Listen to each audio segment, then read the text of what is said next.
Welcome to the Energy Experience powered by Ag Valley Co-op. I'm David Dodson, Vice President of Energy at Ag Valley, bringing you today's expert analysis of the energy markets.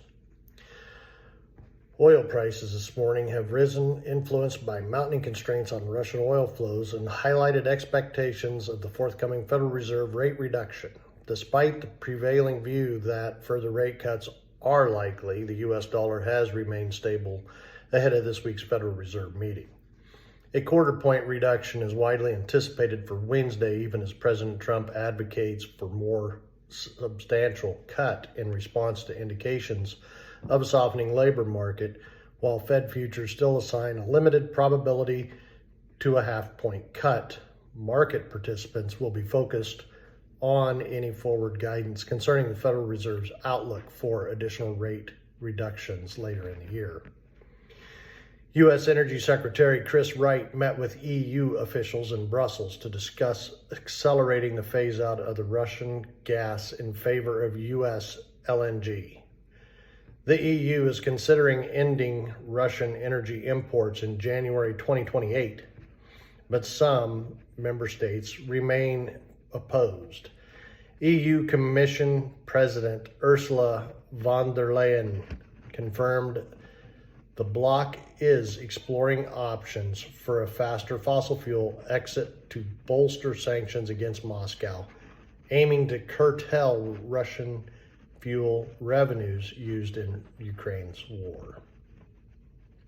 Speaking of Ukraine did launch a major drone offensive against Russia, targeting the Kryvyi oil refinery and causing a brief fire, but no injuries. This marked the first disruption at Russia's key western oil terminal by Ukrainian drones. Additional strikes hit two other Russian refineries over the weekend, with moderate damage reported. These attacks highlight Ukraine's intensified efforts to target Russian energy infrastructure deeper inside Russia. China denounced the U.S. for tariffs over the purchases of Russian oil, adding to tension to ongoing trade talks. Despite Western sanctions, China continues importing LNG from Russia's Arctic LNG 2 project, underscoring persistent energy cooperation and challenges to enforcement. Meanwhile, Asian demand for U.S. LNG stays robust, highlighting the intersection of energy security, geopolitics, and global trade. Propane inventories are expected to continue to climb over the next few weeks, as the possibility of a warmer than usual condition are expected to persist across most of the country through the end of September, delaying early heating demand until further notice. At 11:20 a.m., WTI October crude is up 51 cents, trading at 63.20. Heating oil is up 4 cents.